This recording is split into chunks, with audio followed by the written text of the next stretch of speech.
हाय अस्सलाम वालेकुम। मैं निदा अली मुबीन मज़ीर एक बार फिर आपकी खिदमत में हाज़िर हूँ, आपके पुरज़ोर इसरार पर कि निदा आपकी शॉर्ट रीडिंग्स भी आप हमारे लिए रोज़ डाला करें। चलें जनाब, आपकी डिमांड पर आ गई है एक शॉर्ट रीडिंग्स, तो अपने आप को फ़ौरन से पॉजिटिव एनर्जीज़ मिलें और देखते हैं कि आपकी आज की एनर्जीज़ क्या रहने वाली हैं। ठीक है जनाब, बिस्मिल्लाहिर्रहमानिर्रहीम। प्लीज़ डिवाइन प्लीज़ एंजल्स बताएं मेरे देखने वाले व्यूअर्स की इस वक्त वो किस एनर्जीज़ में, जब ये रीडिंग अभी के अभी उनके सामने पहुंची है। ठीक है जनाब, और बॉटम ऑफ द डेक की एनर्जीज में इनर वाइस कहीं ना कहीं, और नीचे उसके नीचे है अबंडेंस। चलें जनाब, यहाँ पर कहीं ना कहीं आप लोग की थर्ड आई चक्रा खुलता हुआ नज़र आता है। आप अपने दिल की आवाज़ को सुनने वाले हो। आप अगर अपने दिल की आवाज़ को सुनोगे तो यूनिवर्स कहीं ना कहीं बता रहा है कि अपनी एहसासात को, जज्बात को, अपने गुस्से को कंट्रोल करो। और अगर आप बहुत ज़्यादा किसी भी बंदे पर ब्लाइंडली ट्रस्ट कर रहे हैं तो बेटा जी अपने ज़रा इन आँखों को खोलें और दुनिया को देखो कि आप दुनिया पर बहुत ब्लाइंडली ट्रस्ट करते हुए मुझे नज़र आते हो।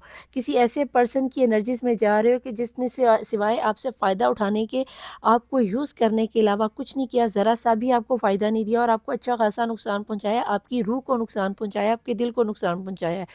जिसकी वजह जब ये चीज़ें आपके सामने ओपन अप हुई हैं तो आप अपने गुस्से को कंट्रोल नहीं कर पा रहे हो। अगर अभी यूनिवर्स का सबसे अहम मैसेज आपके लिए ये रहने वाला है कि अगर आप अपने गुस्से को कंट्रोल कर लेते हो, समझदारी से फ़ैसला लेते हो, तो यस, कहीं न कहीं किसी एक बड़ी आफ़त से बचते हुए और बिग अबंडेंस की तरफ आप बढ़ते हुए नज़र आते हो। अपने दिल की आवाज़ को सुनो। इस वक़्त जो भी लोग इस रीडिंग तक पहुँचे तो यस, आपको आपके दिल की आवाज़ को सुनना है। ये थी आज की आपकी यूनिवर्स का मैसेज आपके लिए, मैसेज फ्रॉम यूनिवर्स। मिलूँगी आपसे नेक्स्ट रीडिंग में। टिल देन अल्लाह हाफ़िज़, मौला वारिस। बाय।